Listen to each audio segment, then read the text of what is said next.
இறைத்தன்மையை தன்னை உணர்தல், அதாவது திருமூலர் சொல்ற மாதிரி தன்னை அறியாமல் தானே கெடுகிறான்னு சொல்லுவார். தன்னை அறியும் அறிவை அறிந்த பின் தன்னை அர்ச்சிக்க தானே அவர் சொல்றாரு அவர் பாடல்கள். அப்ப தன்னை உணர்தல்ங்கிறது ரொம்ப முக்கியம். அப்ப தன்னை உணர்தல் யாரை உணர முடியும்? தன்னை உணர்ந்தவன் தலைவனை உணர்ந்தான் சொல்றான்.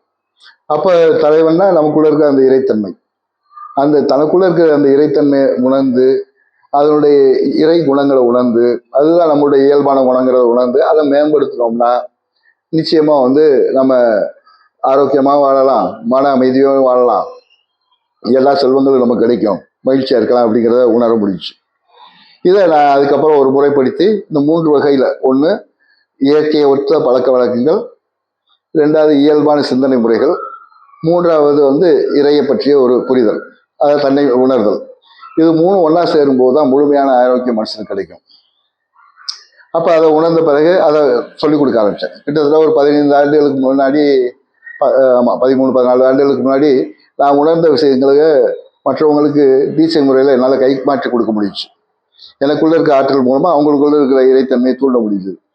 அந்த வகையில் நிறைய பேர் என்கிட்ட தீட்சை எடுத்துக்கிட்டாங்க, அவங்களும் அதை பயன்படுத்துகிறாங்க. இப்போ அவங்களும் எந்த விதமான கருவிகள் துணையும் இல்லாமல் தனக்குள்ள இருக்கிற அந்த எண்ணங்கள், இயல்பான இறையாற்றல், இறை குணங்களை வச்சு, இறைத்தன்மையை வச்சு அவங்க செயல்பட முடியுது. அந்த வகையில் நிறைய பேர் பயன்படுத்துகிறாங்க, நிறைய பேருக்கு அது பயனுள்ளதாக இருக்குது. அதை தொடர்ந்து பண்ணிக்கிட்டு இருக்கோம்.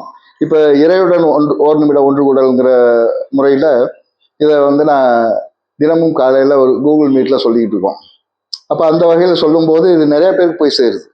நிறைய பேர் அதில் கலந்துக்கிறவங்க குறைவாக இருந்தாலும் அதை நாங்கள் வீடியோவை போடும்போது நிறைய பேருக்கு போய் சேருது. நிறைய பேர் தங்களுக்குள்ளே இருக்கிற அந்த இறைத்தன்மையை உணர ஆரம்பிச்சிருக்காங்க. தன்னுடைய இயல்பான குணங்களை மேம்படுத்துறது உள்ள முக்கியத்துவத்தை அவங்க உணர்ந்திருக்காங்கிறத உணர முடியுது.